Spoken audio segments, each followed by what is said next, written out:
მოგესალმებით, ვიწყებთ გადაცემას მძიმე კაცთან, დღეს ჩვენი სტუმარია ჟურნალ Forbes-ის აღმასრულებელი რედაქტორი და საქმიანი დილის წამყვანი შოთა დიღმელაშვილი, როგორ ახარ შოთა? კარგად, არამიშავს. პირველ რიგში მინდა დავიწყო იმ აქციით, რომელიც გაიმართა და იქ მომხდარა ამბავს მინდა შევეხო, რომელსაც დიდი რეაქცია მოყვა სოციალურ ქსელში. შენი პოზიცია როგორია? უნდა იმღეროს თუ არა ადამიანმა, რომელსაც ჰომოფობიური გამოთქმები აქვს აქციაზე, რომელიც ეძღვნება ადამიანის უფლებების დაცვას.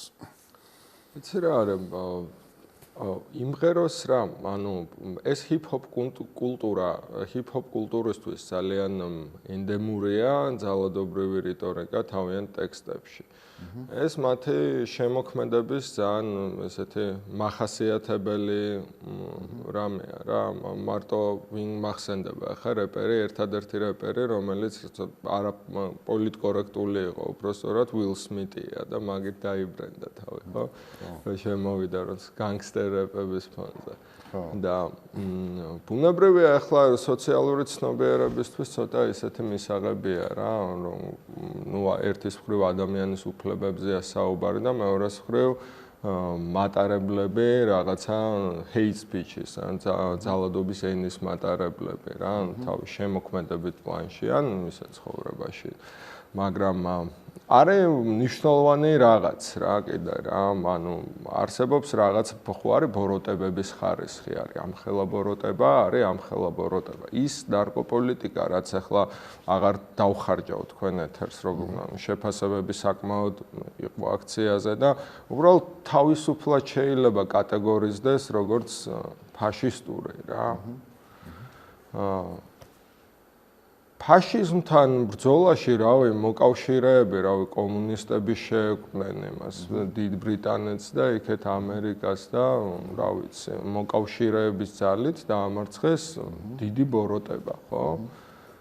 და მერე გადავიდნენ ცივი ომის რეჟიმში. მე არ ვიცი, ახლა მე არ მგონია, რომ ახლა ვინმე ცივი ომის რეჟიმში უნდა იყოს ჰიპ-ჰოპ არტისტანი, იმიტომ რომ ეს იმას აკეთებს, რაც მისი ვალია რა. ვალი რა, იყოს ხო არა პოლიტკორექტული და იყოს რაღაცა გეტოების ხმა და ასე შემდეგ რა, ამისკენ მიისწრაფიან, ხო? ამას რაღაცა ხინჯად არ თვლი. თუ ადამიანს რაღაცა ისეთ წარმოდგენები აქვს, რაც რაღაცა ჩაგრულ ჯგუფს წენს, ეს პრობლემად მიმაჩნია რა. თან სერიოზულ პრობლემად მიმაჩნია, მაგრამ ამავდროულად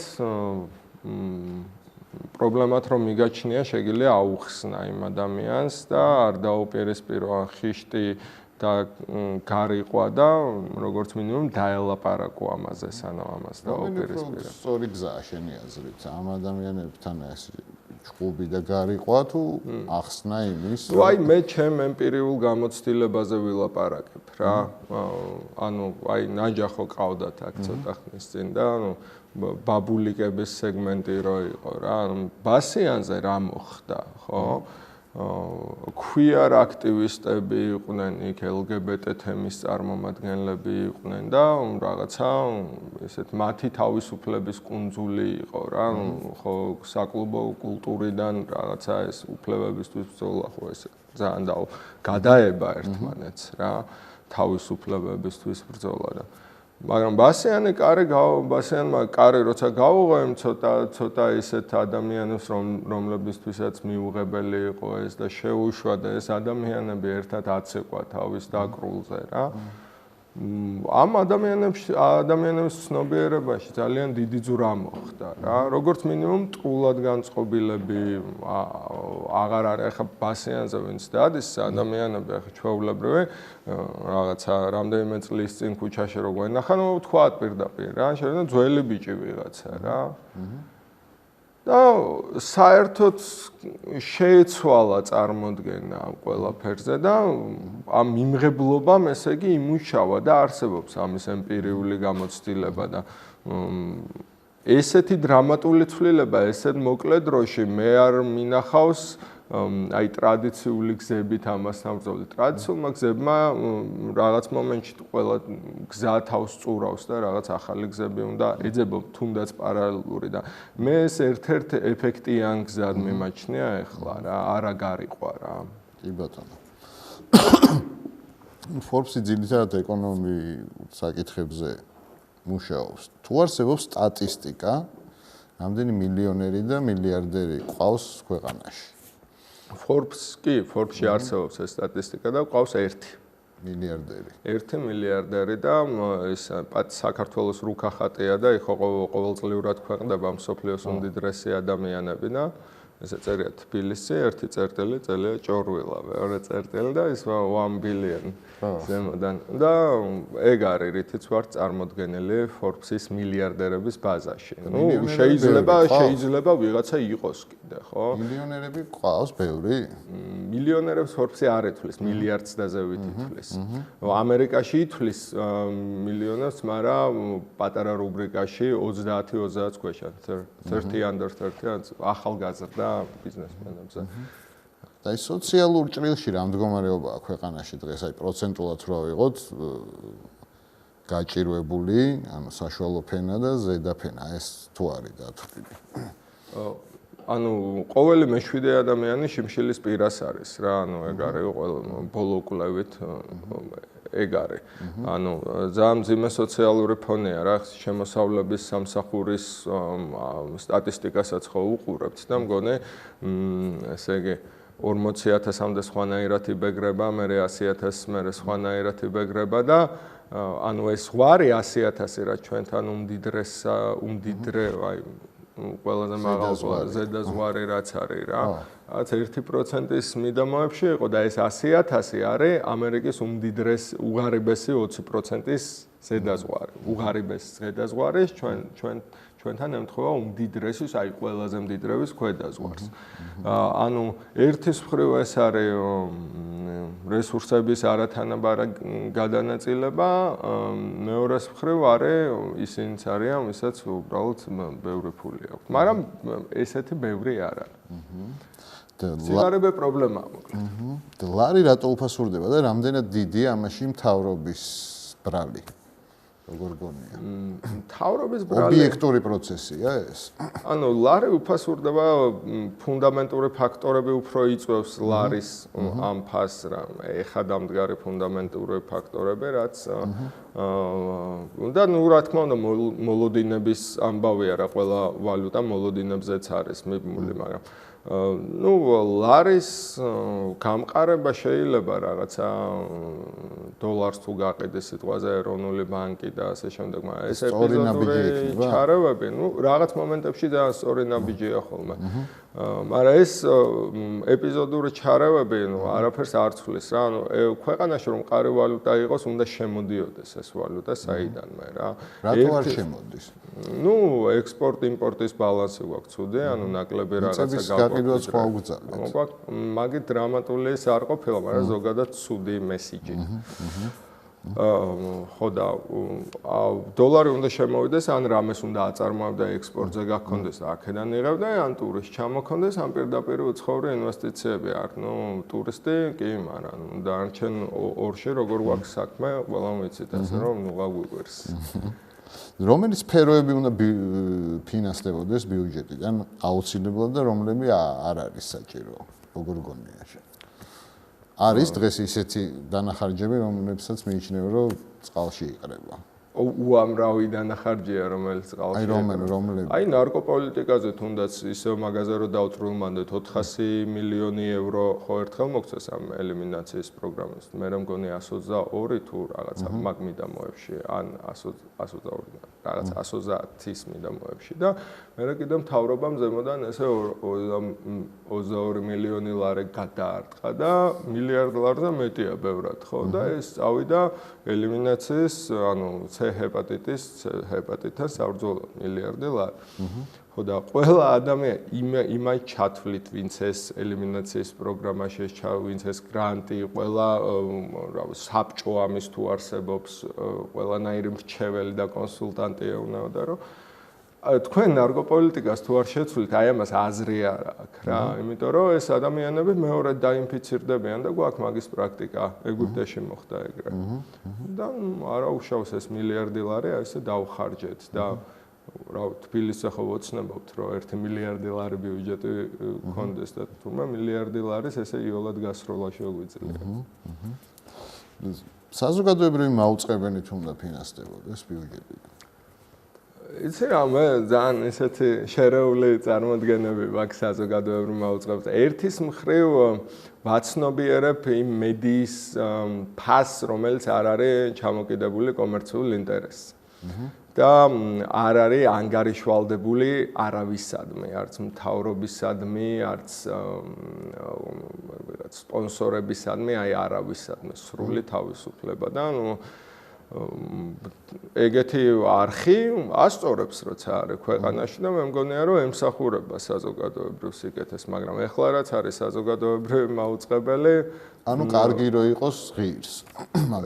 კარგი რო იყოს აუცილებლად. ღირს, არ ვიცი, განვითარებად ქვეყანაში კიდე სხვანაირად მიდის ინტერესად. არ ვიცი რა, არ მაქვს ჩამოყალიბებული აზრი. ამ ფორმით ეხლა როგორც არის, რომ აი სულ პრობლემა ვერაფრით ვერ დაალაგდა, ხო და ახლა საკმაოდ ისეთი საფუძვლიანი ჭვებია, რამდენად თავისუფალია იმის ინტერესის.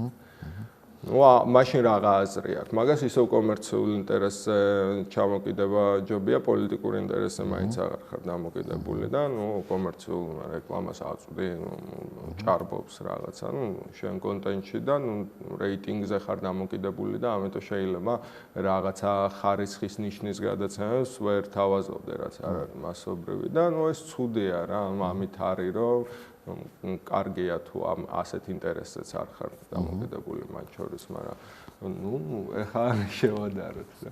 კი ბატონო. ვინ მიგაჩნია საქართველოს ისტორიაში ბიზნესმენად, რომელიც სამაგალითოა?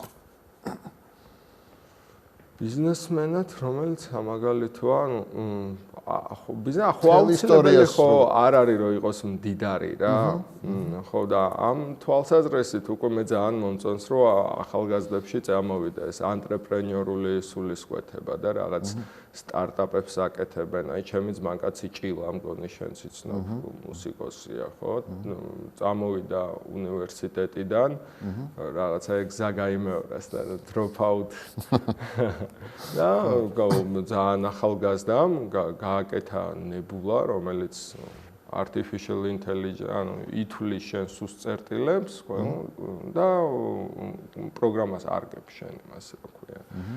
უნარებს და გასწავლის ისე რომ გამოცდები კარგად ჩააბარო და ხელმისაწვდომი გახადა, იმიტომ რომ ტექნიკური სოლუშენი მიცა იმ ხალხს, ვისაც რეპეტიტორებისთვის ფული არ აქვს და გააკეთა, მოხდა დიდი რაღაცა კომპანია რამდენიმე ადამიანს ასაქმებს და კარგ საქმეს აკეთებს რა და აი ბიზნესმენია რა. და ეგეთები ძალიან ბევრი არიან და ეგ ძალიან კაი ტრენდია, იმიტომ რომ მარტო კერძო ინიციატივა თუ დაეხმარება ჩვენ ეპოქაში, რომელიმე ქვეყანას ამ მოხაჩვაში. რა გავლენა ექნება ნარკოტიკების ნაწილის ლეგალიზაციას ეკონომიკაზე ქვეყნის? ეს გირჩმა დათვალა მარიხუანაზე, მაგრამ აღარ მახსოვს რიცხვი, მგონი 2 მილიარდი, ვერ დავდებ თავს, ზუსტად მახსოვს. ძალიან დიდი გავლენა ექნება, ჯერთი გავლენა ეკონომიკაზე იმით ექნება, რომ ამ ხალხს ფული დარჩება, რომ სხვა არავეშიც ხარჯოს, იმიტომ რომ ეს ხო რისკის მარჟაა დღეს, რასაც ფულს იხდიან ნარკოტიკში და არიციან კიდე რას იმაშვებიან, რას ყიდულობენ. რა ყველაფერზე თანახმები არიან, მე ვერ გეგმავენ თავის იმას, ხო? გრაფიკს სიტყვაზე მოხმარების, ხო? ხო არის რეკრეაციული მთელი გერმანია, მთელი ბერლინი უირებივით მუშაობენ კვირაში 5 დღე და შაბათს მიდიან კლუბში და გეგმავენ რითი რამდენი, როგორ და რამხელა ენერგია გაიღონ ამისთვის და ასე შემდეგ. ეგეც ხო შეუძლებელია რა, როცა რაღაცა ესეთი მაღალ რისკიანი რაღაცა და თუ გამოჩნდა ბედნიერი შემთხვევა ვიღაცისთვის იმაშვებია რა. ვერ აკონტროლებენ თავის თვის ეგ მაგათ ჯანმრთელობაზე ცუდად აისახება, მაგათ პროდუქტიულობაზე ცუდად აისახება და რაც პროდუქტიულობაზე ცუდად აისახება, ანუ ქვეყნის ეკონომიკის ზრდა არაფერი არ არის, ანუ კაპიტალი, პროდუქტიულობა ეგ არის რა და სამუშაო ძალა და ნუ ეხა პროდუქტიულობას ხო ურტყავს ეგეც მაგალითად, ანუ ეგეთი ეკონომიკური იმპლიკაციაც ექნება გარდა იმისა, რომ ტურისტები უფრო მეტ ფულს დახარჯავენ და ასე შემდეგ და პრინციპში რეგიონში ასეთი ქვეყანა რო ხარ, უამრავი ესეთი რაღაცა შუა საუკუნეობრივი ფასეულობების ქვეყნით ხარ შემოფარგლული და იქაც არიან ხა ვიღაცა შეიხები ქირაობენ ვიღაც ბრიტანელ CEO-ებს და მუშაობენ და იმათაც უნდა ცხოვრება ენატრებათ ევროპა და ჩამოფრინდებიან შენთან. რა უარყოფითი შეიძლება ამას მოყვეს? აი ხელმისაწვდომობას, ბევრი კითხულობს მაგას, რა ეშინიათ ამის. ანუ უკაცრავად. ეგეთ ზარეთ მე რაკავს. თანამეცხრე. მოვიკითხავ.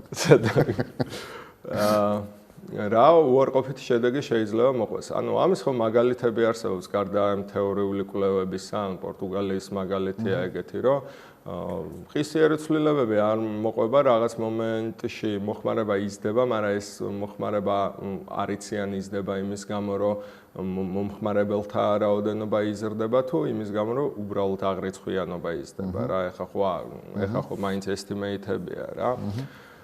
და მერე დრამატულად მოდის ქვემოთ. თან მოაქეს აიუ და შიცის C-ჰეპატიტი და ეგეთ დაავადებები, რომელიც ინტრავენული ნარკომანიით, ზედოზირებით სიკვდილების შემთხვევები ქვევით მოაქვს და მოხმარებაც ნელ-ნელა ეტაპობრივად მოაქვევით. პორტუგალია ზუსტად ეს პრობლემა ჰქონდა და პორტუგალია არის ჩვენნაირი ქვეყანა რა, არის სამხრეთული ღვინის ქვეყანა და ყველაზე ღარიბული ქვეყანაა მთელ ევროკავშირში ღარიბი უფრო სწორად რა, ნუ იქ აურ სტანდარტებთან შედარებით და ჰქონდათ ყველაზე იქ მოდიო იმპორტიდან ნაწილდებოდა ყველაფერი ევროპაში. ჩამოდიოდათ და ყველაზე პრობლემური ქვეყანა იყო ამ კუთხით და მაგიტომაც გადადგეს ეს რადიკალური ნაბიჯი, იმიტომ რომ სხვა ვერაფრით ვერ უშველს. როგორც კი გადადგეს ეს რადიკალური ნაბიჯი, ამ ლიბერალიზაციამ ის მოიტანა, რომ ახლა პორტუგალიაში ზედოზირებით მილიონში 6 კაცი კვდება წელიწადში და ჩვენთან 60 და ეგ 60 უბრალოდ ვიცით, ოჯახები კიდე არ ამხელან. რამდენი რა და ეგ ერთადერთი სწორი გზა არის რა, ერთადერთი სწორი გზა არის, რომ შეინახო ეკონომიკა, იმიტომ რომ ერთი კაცის ციხეში შენახო ხო გიჩდება 35 ლარი და რაღაცა პროგრამაში ჩასმის თვითგირებულება 3.5 ლარია სიტყვას მეტადონის პროგრამაში რა და რა გამოდის 35 ლარს იხდი ის რაც 3.5 ლარად შეგიძლია მოაგვარო დღეში და მერე რა შედეგი, ანუ ადამიანთა უფლებების სწავლების ცენტრის კვლევა იყო მგონი 2008 წელში, რომ ის ადამიანები, რომელიც ნარკომოხმარებისთვის იჯდნენ და გამოვიდნენ, 99% ეგრევე დაუბრუნდა მოხმარებას და 11% ერთი წლის განმავლობაში დაუბრუნდა. ანუ რა გამოდის, ამდენი ფული გადაყარე, ეს ადამიანი რაღაც ხოვრება დაუნგრეს, ამსახურს ვეღარ იშოვის, ამ ჩვევიდან მაინც ვერ ჩამოსვი და რისთვის გააკეთა ეს ყველაფერი, რაღაც პოლიტიკური ქულისთვის, რისთვის აკეთა, რაციონალური გამართლება ამას არ აქვს. და უნდა დახვდეს თუ არა მზად სახელმწიფო ამ პროცესს. თუ ისე უბრალოდ არა, რა თქმა უნდა მზად უნდა დახვდეს. რა სახით უნდა დახვდეს? ნუ ის რომ ელემენტარული სპეციალისტები იყვნენ ამ მიმართულებით, იმიტომ რომ ახლა მე ბევრისგან მსმენია უფლებადამცველისგან, რომ ექიმებმა არიციან როგორ მოიქცნენ, როცა საავადმყოფოში შედის ესეთი საჭიროებების პაციენტი. ნუ ამ მიმართულებით იქნება სამუშაო სპეციალიზებული დაწესებულების ცენტრის და ნუ სახელმწიფომაც აქ ამაში უნდა გააკეთოს კონტრიბუცია, იმიტომ რომ ეს სანამ კერძოები საკმარის დონე შექმნიან, რომ ამ პრობლემას სრული მასშტაბით დაუხდნენ და თან ხელმისაწვდომები იყვნენ. მანამდე პრობლემური იქნება, მაგრამ ეს არ იქნება სახელმწიფოსთვის ზედმეტი ხარჯი, იმიტომ რომ ახლა იმდენს ვხარჯავთ ამ ძალადობრივ ნარკოტიკებს. რას ამბობთ? 15 მილიონი მარტო შარდის შემოწმებაზე დაიხარჯა, რომელიც 3/4 სუფთა აღმოჩნდა თან და გამოდის რომ 6,000 ლარი გაატანეს ერთ იმაზე შარტს რა. ანუ ეს არ ვიცი ახლა 15 მილიონი ეს ჭირდება 8 მილიონით ყველა ბიბლიოთეკას ვინახავთ საქართველოში რა. შარტს გავატანეთ ამ დროს 15 მილიონი რა. და არ ვიცი ახლა ეს სწორია, სწორი მენეჯმენტია ფულის, ეს მარტო შარდის ანალიზზე, სხვა რაღაცებზე, სხვა ანუ უამრავ რაღაცაზე იხარჯება ცუდი ნარკოპოლიტიკის გამო ფული უაზრო. ციხეებში შენახვაზე მე არ ვიცი რა. იბატონო. კიდე ძელი თემაა და ახლა შევყვეთ. აი ბიტკოინზე მინდა კითხო. ძალიან ჩართული ხარ. ევანგელისტი გავხდი ბიტკოინს. თავარი კითხვა ყველას უჩნდება ის რომ ხوار ჩამოიშლება. ხوار არის ეს პირამიდა რომელიც რაღაც მომენტში ჩამოიშლება. და არ არის ბუშტი, ფინანსური ბუშტი შეიძლება არის. შეიძლება კი არა არის, იმიტომ რომ სპეკულაციური ბაზარი ანუ მასობრივი საგადამხდელო სისტემა, ჩვეულებრივი რაღაც ვალუტა რო ამით მიხვიდა და გადაიხადო, არ გამხდარა და საბოლოო მიზანი ეგ არის, რომ ტრანზაქციები უფრო სწრაფი იყოს, შუამავალი ბანკი ამოაგდოს და გამოიყენო როგორც ჩვეულებრივი ვალუტა. ეს ჯერჯერობით იმდენად სამშობია რო ჭინთვებშია ჯერ რომ არ ვიცით რამდენად ახლო პერსპექტივა.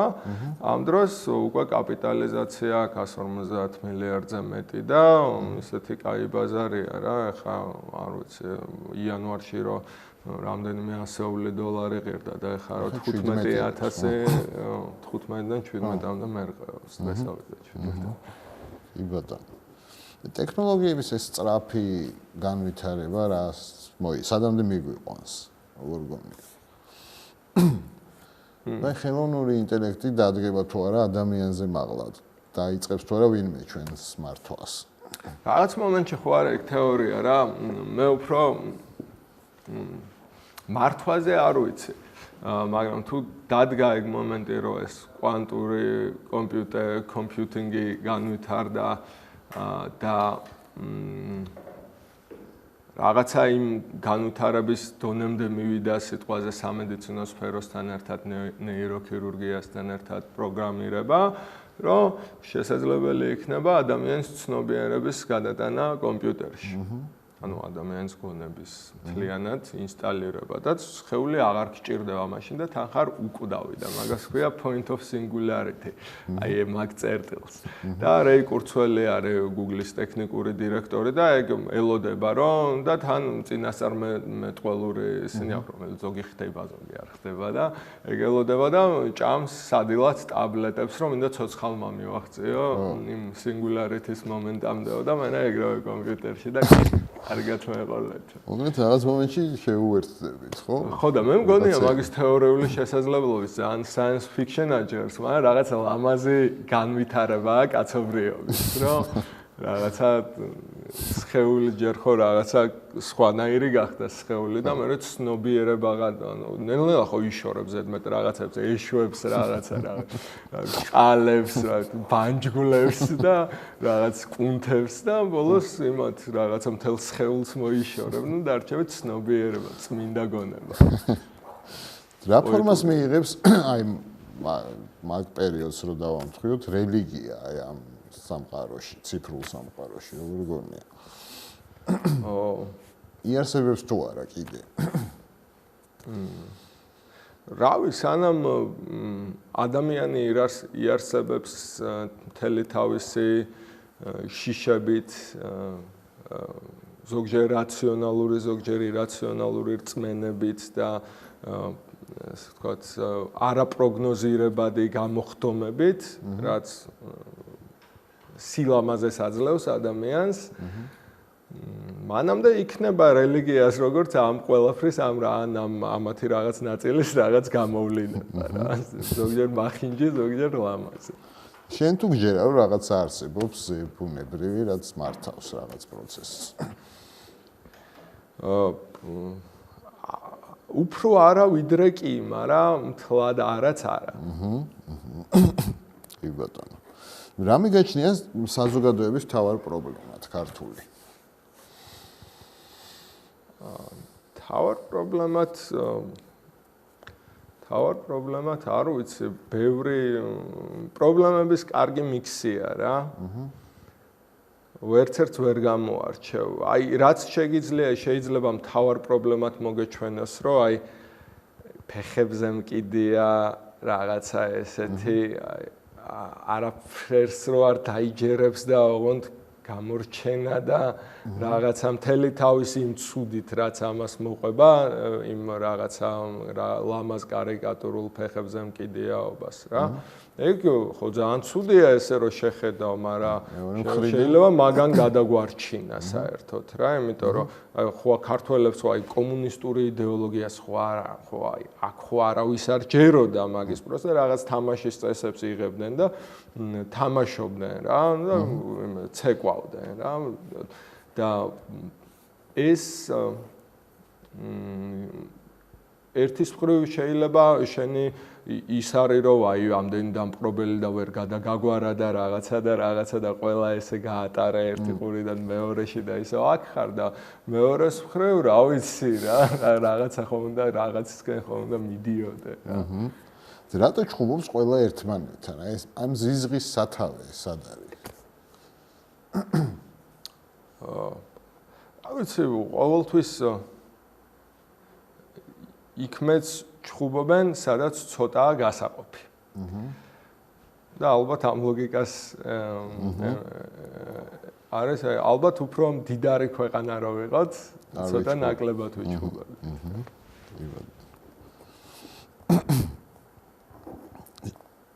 შენთვის პირადად რა არის ინტელექტი როგორ იქმნება ის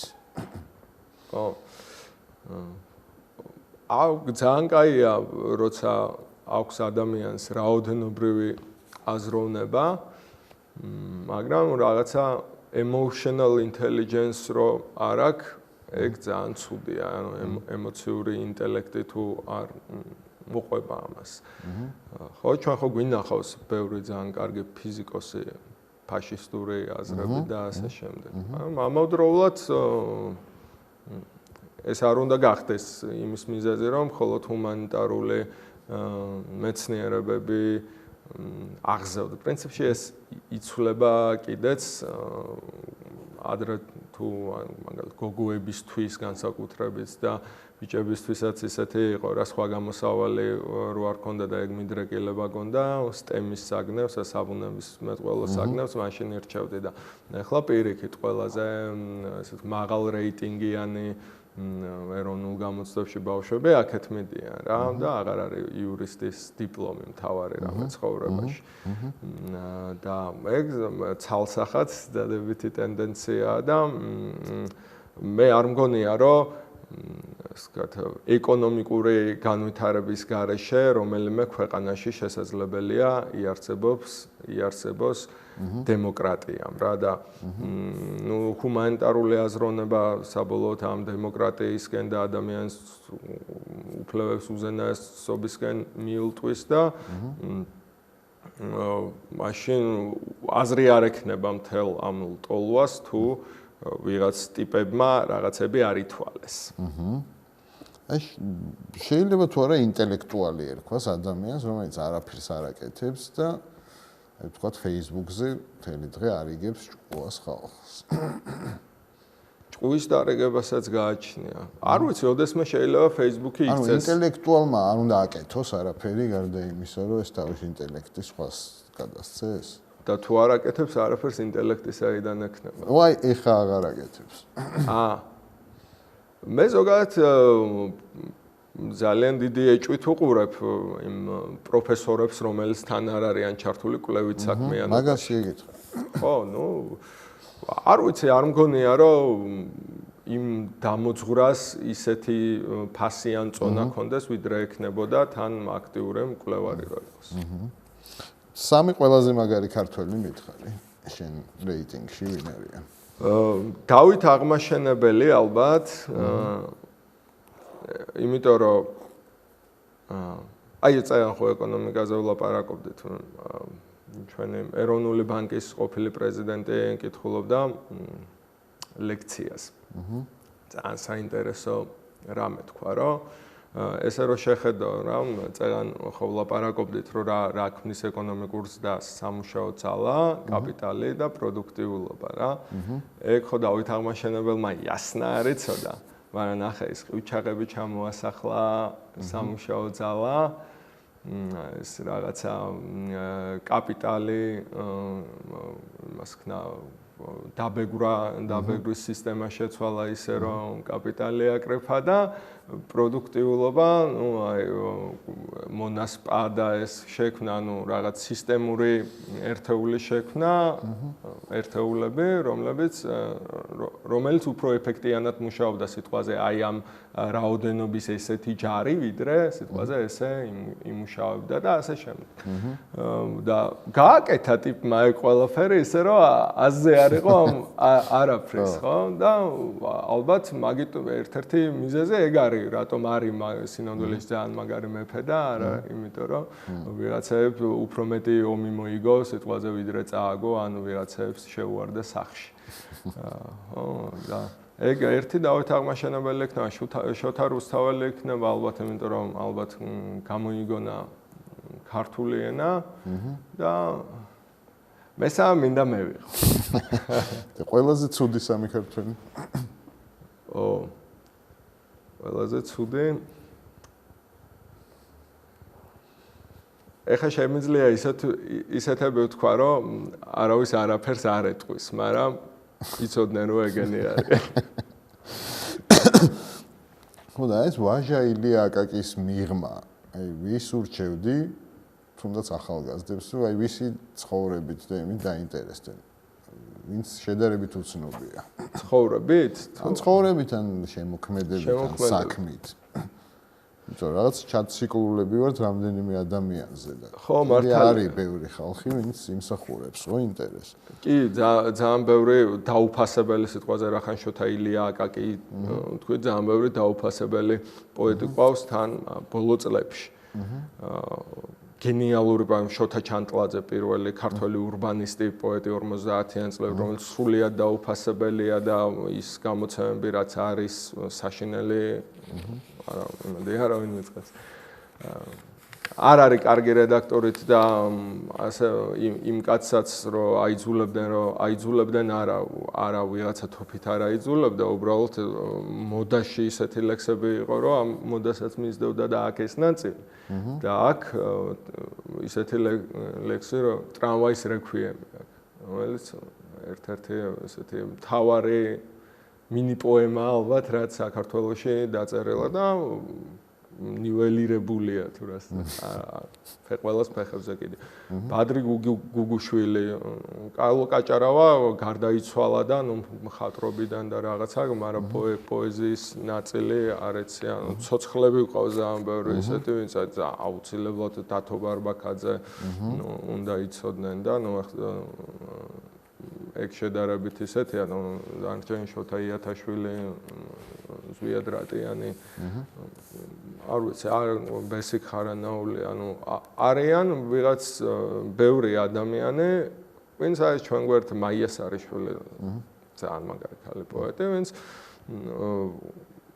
არაფრით არ ჩამოუვარდებიან, თუ არ აღემატებიან, თან იმდენი არიან, რომ მე მგონი მართლა ცოტა პოეტების ქვეყანაა რა საქართველო და მეტი ყურადღება თუ მიექცევა მათ შემოქმედებას, ძალიან კაი იქნება. კი ბატონო.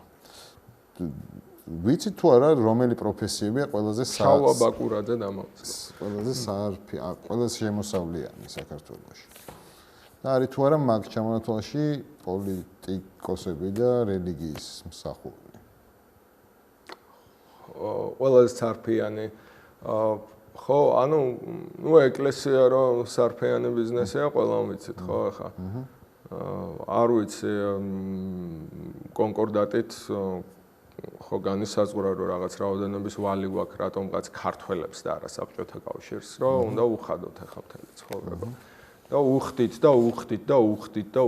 და უხდით და არ აღვრეცხავთ რამდენს უხდით და შეიძლება უკვე გადავუხადეთ და არ ვიცით და ესეც მიდის და ლარათმიწების შუქნა და რაღაცა და 60-ში ნაკვეთების გაყიდვა რა და ეს ამხელა შენობები რომელიც აი რათ უნდათ სადღაც ის IMS-ის კვლევაში იყო მგონი რას ფლობენ ის სადღაც კასპში თუ გორში თუ სადღაც ფლობენ აი მიწის ზედა გადასასვლელი ხიდები როა ქუჩაზე მაგას ფლობდნენ აი რათ უნდათ ნუ მიწების და ყველაფრის რა 64 კვადრატული კილომეტრი ბათუმის ხელა მარტო მიწებს ფლობენ და ნუ არ ვიცი ახლა DGG-სგან რაღაცებისგან თავისუფლები არიან და არაყიც მშვენივრად შემოქონდათ და ნუ კარგად არაუშავთ რა აქვთ რაზე მიუთითებს ეგ რომ გაჭირვებულ ქვეყანაში ყველაზე ორი მდიდარი სფერო არის პოლიტიკა და რელიგია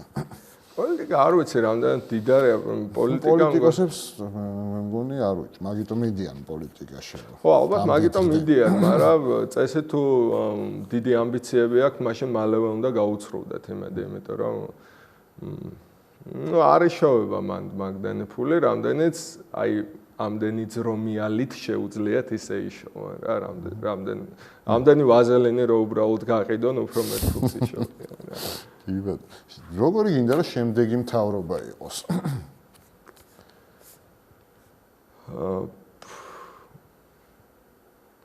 როგორი კარგი ანუ კარგი რა ზრუნავდეს ერთის მხრივ ზრუნავდეს ყველაზე ჩაგრული გვაქვს ეგ რესურსი რომ კარგი მთავრობა გყავდეს რატო არ გვაქვს რესურსი ანუ ერთია რომ შეგვიძლია გყავდეს და მეორეა რატო არ გვეყოლება იმიტომ არ გვეყოლება რომ ეს მარტივი ფილოსოფიები უფრო ადვილად იყიდება რა და ეგ ართულებს რომ გყავდეს თორე რესურსი გვაქვს რომ გყავდეს აი მოქმედი პოლიტიკოსებიდან ვის ისურვებდი შემდეგ მთავრობაში არის ეგეთი ვინმე მოქმედი პოლიტიკოსი მთელ პოლიტიკურ ველში არ ძალიან ბევრს ვისურვებდი ხო უამრავ პოლიტიკოსს ახლა ვინც არიან ვისურვებდი რომ იყვნენ რა აი მაგალითად ერთს გიგაბოკერიას ვისურვებდი ზურა ჯაფარიძეს ვისურვებდი არიან რა ძალიან ბევრი ადამიანები ვისაც ვისურვებდი ამ მთავრობიდანაც ვისურვებდი ვიღაცებს რა ყველა ოდნავ მოაზროვნე ადამიანს ვისურვებდი საქართველოს მთავრობაში ვინც ვისაც პოლიტიკის კეთების გამოცდილება იბატონო ქართველებს ღვინო დუდუკი ქალები უფრო გვადარდებს თუ მამული ენასარწმუნოება როგორ გონია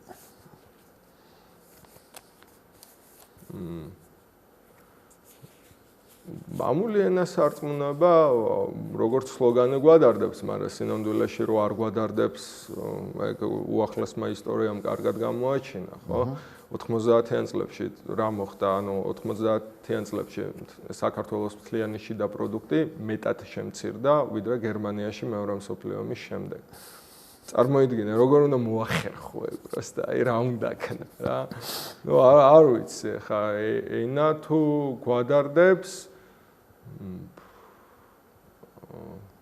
შეურაცხყოფის წერას მაინც ვისწავლეთ ხო რა ლათინური ყველაზე პატრიოტულ იმას ნოტებზე ლათინურად არ დავპოსტავდით რა და სარწმუნოებაც არ ვიცი რა ანუ სულიერება გვაკლია ცოტა აი სულიერი გამოცდილებები და რაღაცა ისეთი ის მაგ წარმოდგენა რომ ის იდეოლოგიური ვაკუუმი რაც გაჩნდა საბჭოთა კავშირის მერე შევსო fast food რელიგიით აი ესე ჩაიყარა რაღაცა რელიგიური ბიგმაკები რა და ამით ვცდილობთ რომ იმას ვქნათ ამოვავსოთ ეს და ხშირად გვევლინება ამ ფასეულობების ამ fast food რელიგიური ფასეულობების მატარებელი ადამიანები ჩაგვრელად ანუ არ დგას იქ სადაც იდგა ქრისტე და რასაც ეუნეოდა რომ გააკეთე რომ ჩაგრულების მხარეს იყო პირიქით ჩაგვრელია და ანუ არც სარწმუნოება არ გვადარდებს და ღვინო დუდუკი ქალებში არ ვიცი ქალებიც რო გვადარდებდნენ, ან რო გვადარდებდნენ არ დავხოცავდით, ან რო გვადარდებენ, იმიტომ ხოცავთ, არ ვიცი.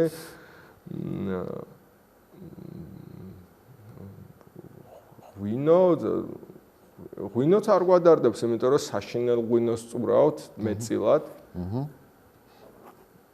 და დუდუკზე დამკვრელი ბოლოს როდის ნახე.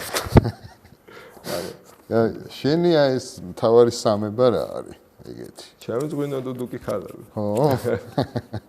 ძალიან დიდი მადლობა რომ მოხვედი სტუმრად და გისურვებ წარმატებებს. ერეკეს დიდი მადლობა, დიდი პატივია.